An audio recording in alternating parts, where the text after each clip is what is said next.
जळगावची काय म्हणजे जळगाव शहराच्या बाहेरून तुम्ही महामार्ग वळवला, बायपास वळवला, तोच जर का तुम्ही जळगाव शहरातनं उड्डाणपूल केला असता तर तो पैसाही वाचला असता, मृत्युमुखी म्हणजे महामार्ग मृत्यूचा सापळा बनला नसता. जनतेमध्ये जनतेच्या सुरक्षितेसाठी स्वाक्षरी चाललेली आहे. गेल्या 20 ते 25 वर्षापासून कालिका माता चौकात ट्रॅफिक आणि अपघाताचं प्रमाण खूप वाढलेलं आहे. आता तर हा महामार्ग मृत्यूचा सापळा बनलेला आहे. तरी आम्ही गेल्या दरवेळेस अपघात झाले त्यावेळेस प्रत्येक वेळेस आम्ही प्रशासनाला निवेदन देऊन आंदोलन करून आम्ही जागा करण्याचा प्रयत्न केला, पण हे दळबद्री प्रशासन आणि दळबद्री लोकप्रतिनिधी हे अजिबात या गोष्टीकडे लक्ष देत नाही.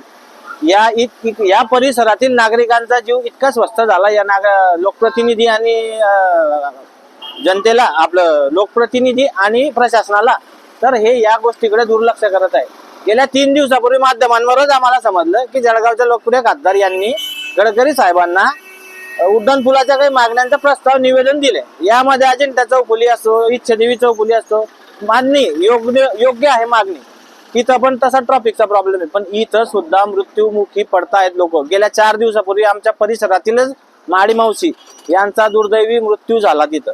तर हे जर का देत असताना खासदारांनी जळगावातील प्रवेश करताना, म्हणजे जळगावचं मुख्य प्रवेशद्वार कालिका माता चौक आहे, मग या चौकाची त्यांना आठवण आली नाही का? तिथं झालं योग्य आहे, झालंच पाहिजे. कालिका माता चौक, आकाशवाणी चौक, अजिंठा चौफुली, इच्छादेवी चौक झालंच पाहिजे. पण मग कालिका मातेचा विसर का पडला तुम्हाला? त्यामुळे आम्ही जळगाव शिवसेना महानगराच्या वतीने कालिका माता चौकात जनतेच्या स्वाक्षरी मोहीम, म्हणजे जनतेकडून आम्ही स्वाक्षरी मोहीम राबवून कलेक्टर असो, प्रशासनाला आम्ही आता निवेदन देऊ. आणि यापुढे जर 15 दिवसात नाहीच काही झालं तर मग शिवसेना स्टाईलनं कसं आंदोलन होतं हे सर्वांना माहिती आहे. हो, एकीकडे जळगावकर नागरिकांचा विचार करताय की जो उड्डाणपूल आता पारदी तरतूद तयार झालेला आहे तो कुठेतरी जळगाव शहरातून म्हणजे कालिका माता चौफुली पासून तर कोटेनगरपर्यंत झाला असता तर पैसे वाटले असते आणि पूल देखील चांगला झाला असता. हो, बरोबर आहे, तुमचं म्हणणं बरोबर आहे. नागरिक तरसोद बायपास म्हणजे तरसोद फाट्यापासून तर थेट खोटेनगर पर्यंत जसं नाशिक मध्ये झालेला आहे. नाशिक मध्ये ओझर पासून एकदा तुम्ही उड्डाणपुलावर चढले की डायरेक्ट नाशिकच्या बाहेरच वाहनं जातात. पण जळगावची काय म्हणजे जळगाव शहराच्या बाहेरून तुम्ही महामार्ग वळवला, बायपास वळवला, तोच जर का तुम्ही जळगाव शहरातनं उड्डाणपूल केला असता तर तो पैसाही वाचला असता, मृत्युमुखी म्हणजे महामार्ग मृत्यूचा सापळा बनला नसता, जनते म्हणजे नागरिकांचा जीव गेला नसता आणि एक शांती शान राहिली असती जळगाव शहराची. की डायरेक्ट तुम्ही तरसोद पासून चढली गाडी तर डायरेक्ट बाग कोटेनगरच्या बाहेरच तुमचं वाहन उतरलं असतं आणि खाली रोजगार त्या उड्डाणपूल, नाशिकला रेल्वे स्टेशन जवळ आम्ही उड्डाणपूल पाहिले, उड्डाणपुलाच्या खाली भाजी बाजार भरतो, तर रोजगार मिळाला असता. पण ठीक आहे ना, नाही तुम्ही तिकडचं झालं तो आता तो पुलाचं जी दुर्दशा झाली.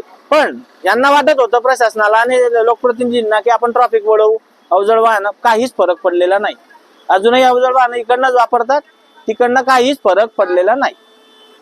तुमची आता मुख्य मागणी काय? आमची एकच मागणी, 15 दिवसाच्या आत जर आमची ही मागणी मान्य नाही झाली, कालिका माता चौकात उड्डाण पुलाचा प्रस्ताव मग ते लोकप्रतिनिधी देऊ, आम्ही तर आमचा पाठपुरावा करणार आहे, आम्ही वरपर्यंत जाणार आहे, आम्ही इथंच थांबणार नाही. ही फक्त जनतेला सहाय्य करायचं आणि आमच्या काही शासना पक्षाचं काम अजिबात नाही. जनतेसाठी शेवटच्या क्षणापर्यंत उड्डाणपूल होत नाही तिथपर्यंत आम्ही हा लढा सुरू ठेवणार आहे.